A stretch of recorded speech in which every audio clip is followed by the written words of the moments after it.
Hello my dears and welcome back to my channel. The poll was set and the votes are in. Today we will be working on a ladies jumper from 1963.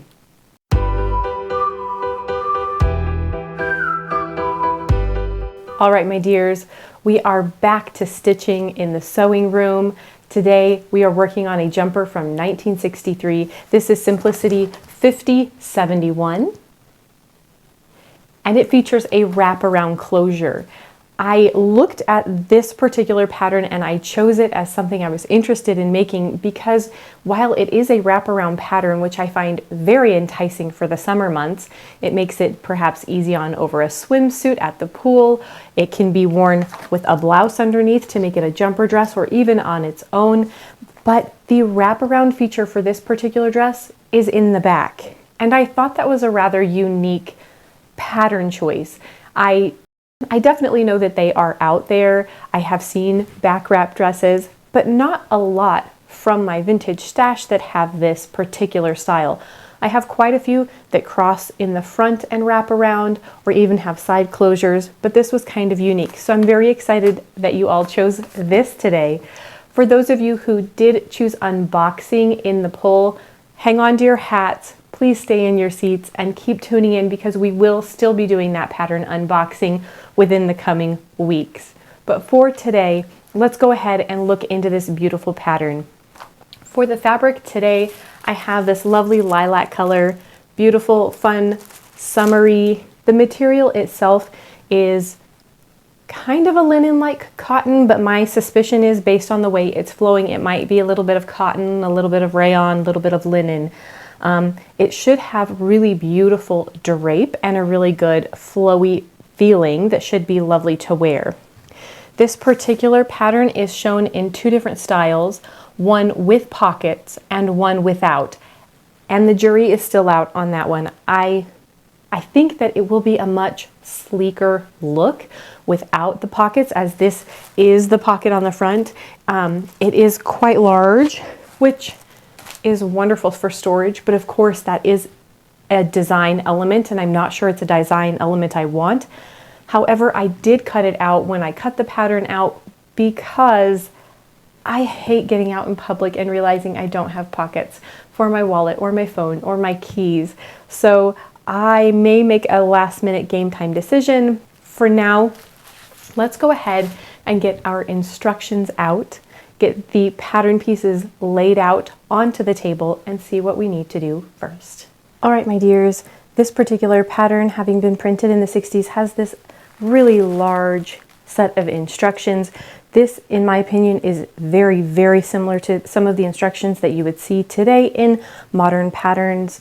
And it really does break everything down step by step for you in a really nice way. This particular pattern is a very simple pattern, and I think it would be a really wonderful pattern if you were starting out. This is a beautiful beginner pattern, a beginner pattern that does still incorporate some different elements that you're going to be using once you have a little bit more knowledge, including putting darts in, using facing and that sort of thing. But you're going to get to tackle only a few things in this pattern. You don't have to worry about insetting sleeves. You don't have to worry about a lot of gathers, nothing crazy. This is very straightforward, and I really like this pattern for that reason. So if you are looking to make one of your first garments, if you've maybe already done a two-piece, an easy stitch or a stretch and sew, and you would like to do something that is a little bit more, but isn't really the big kit and caboodle, this might be a lovely step for you. So first, they're going to go ahead and have us put all of the darts in. Very common. We know how this works. We're going to be putting the darts into the front of the bodice. We will also be putting the dart into the back of the bodice. And then they would like us to go from darts to going ahead and connecting the bodice at the shoulders. Once we do that, we can move on to creating the facing. And now the facing pieces are going to be these pieces that come inside to tuck in all of these raw edges along the neckline, along the back of the bodice, and then of course eventually along the armholes. This is going to make your garment professional. It's going to keep it clean and beautiful on the outside. All right, my dears, we have all of the darts into place for the front and the back. I have also gone ahead and ironed these nice and flat as indicated, and then I've gone ahead and stitched together these top shoulder seams. So we are ready to move to putting the interfacing together. The interfacing for this particular pattern is coming in two pieces, the neckline and then the back strips. So the back strips that are going to be coming along the back portion of the bodice that's going to crisscross, and then the neckline that's going to be coming around the front. What they would like us to do is to go ahead and attach these to one another. Put the seam allowance in, create one long big strip, trim things down, and then go ahead and get it put onto the bodice. So that is exactly what we are going to do. Our interfacing is put together. All of our seams are pressed and laid flat. So now what we need to do is go ahead and lay this interfacing right sides together with the outside of the bodice and pin, pin, pin all the way down so we can go ahead and put the interfacing into the bodice. Once we have done that, we will go ahead and give it a good tug before we turn it and do a bit of understitching to make sure that that interfacing always stays tucked in and looking really great. But let's start by getting this put into place.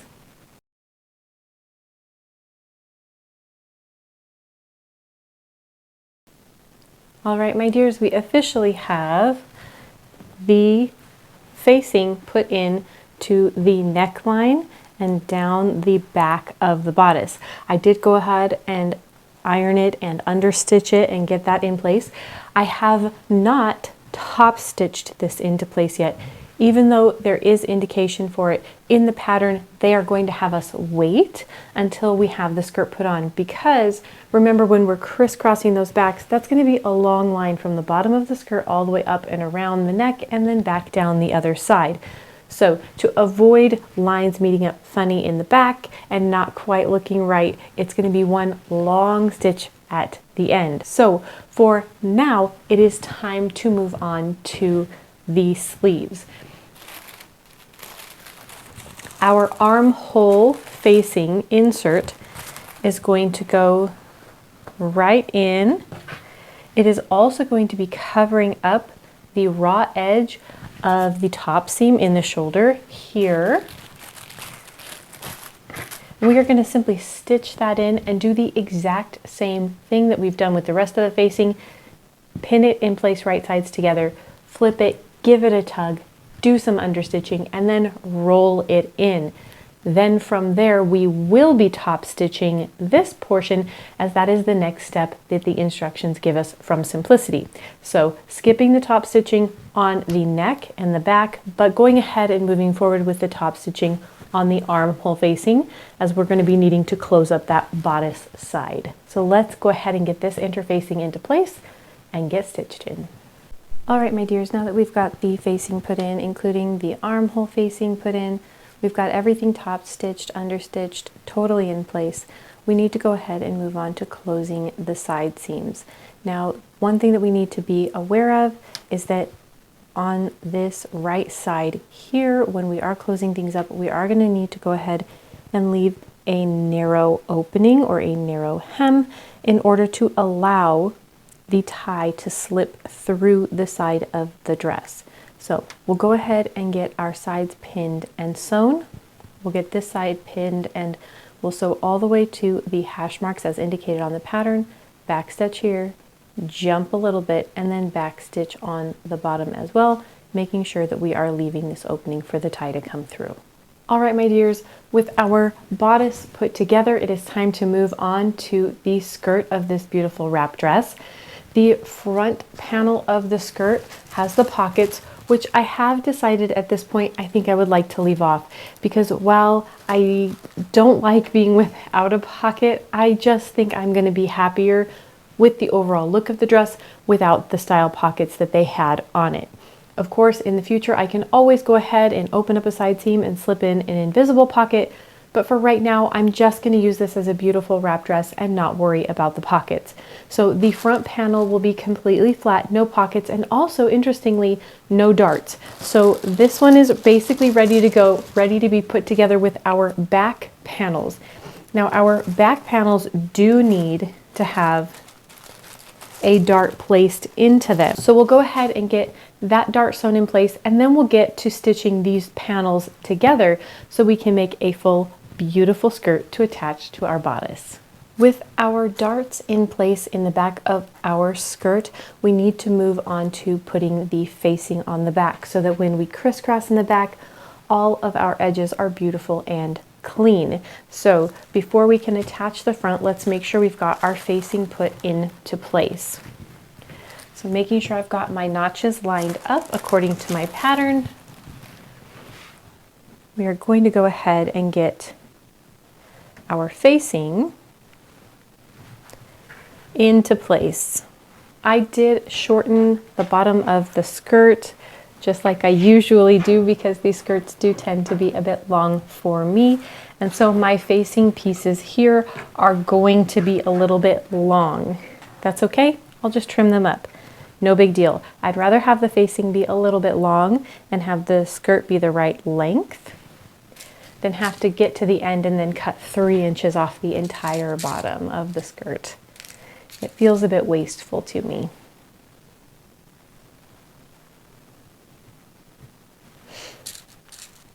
For this facing, we are going to go ahead and follow the same protocol we've been following with the rest. We're going to stitch it, then we're going to understitch it, and then we will go ahead and flip it and press it firmly with the iron. Now, once we have done all of that and we attach the skirt to the bodice, that is when we will do the top stitching for this back facing and then all the way up and around the collar facing as well. All right, our skirt panels are put together. I did go ahead and make the ties as well. So those are ready. So let's go ahead and get this skirt put onto this bodice.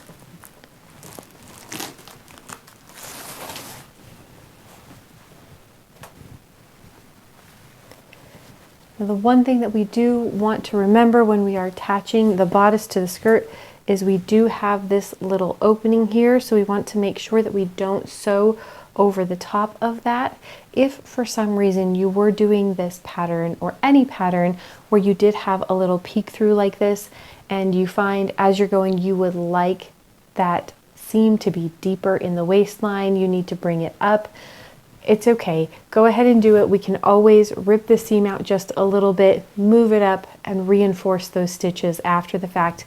But if we know this is going to fit pretty well, let's go ahead and just be mindful of that and try not to close that hole up. All right, my dears, now that we've gone ahead and gotten the bodice and skirt attached, it is time to move on to getting the ties put into place along the waistline. And then here you can see it's going to tell us we're going to go ahead and finally do that top stitching that is going to take us the entire way of the skirt all the way up the back around the neckline and back down the other side. That top stitching is going to go ahead and secure all of that facing in place. It's going to act as a little bit of a detail, and it's also going to be a secondary secure for these ties.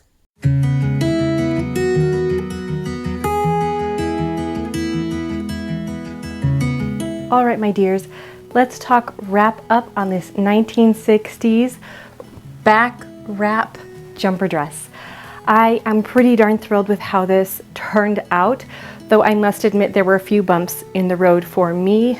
I did get it mostly completed before putting the bottom hem on and realized that the waist needed to be shortened for me, because while the bodice was longer before, it was causing it to ride up and the shoulders to slip off. And this is a fairly wide neck, so that was something that I did need to do for this pattern. I also shortened the skirt. That was entirely done based on my preferences. I, of course, thought, oh my goodness, this is a back wrap dress and it's so unique. And then as soon as I started making this video, I saw like 12 of them on eBay.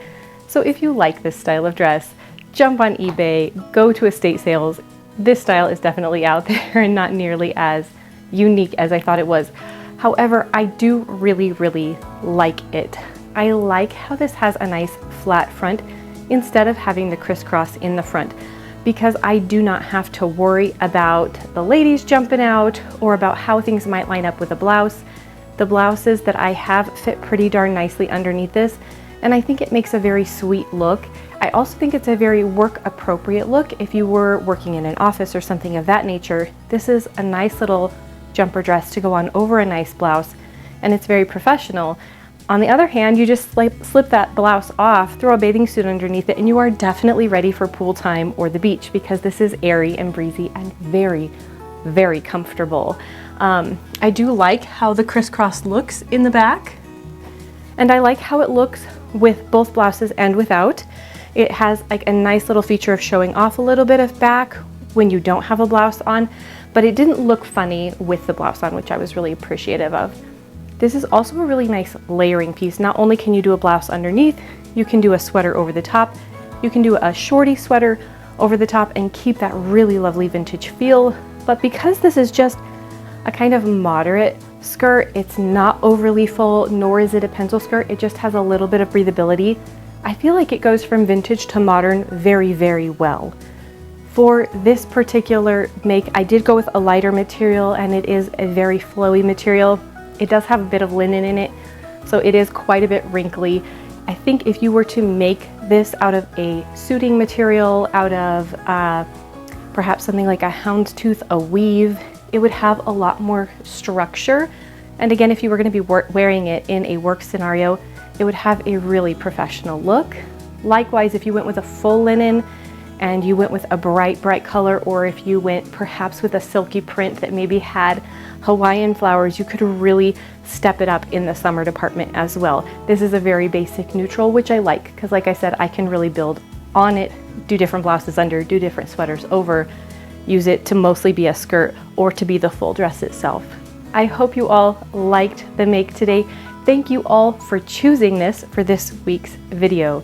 If you like vintage, if you like sewing, and if you like costumes, please hit that like and subscribe button. I would love to have you along on my journey. Thank you guys.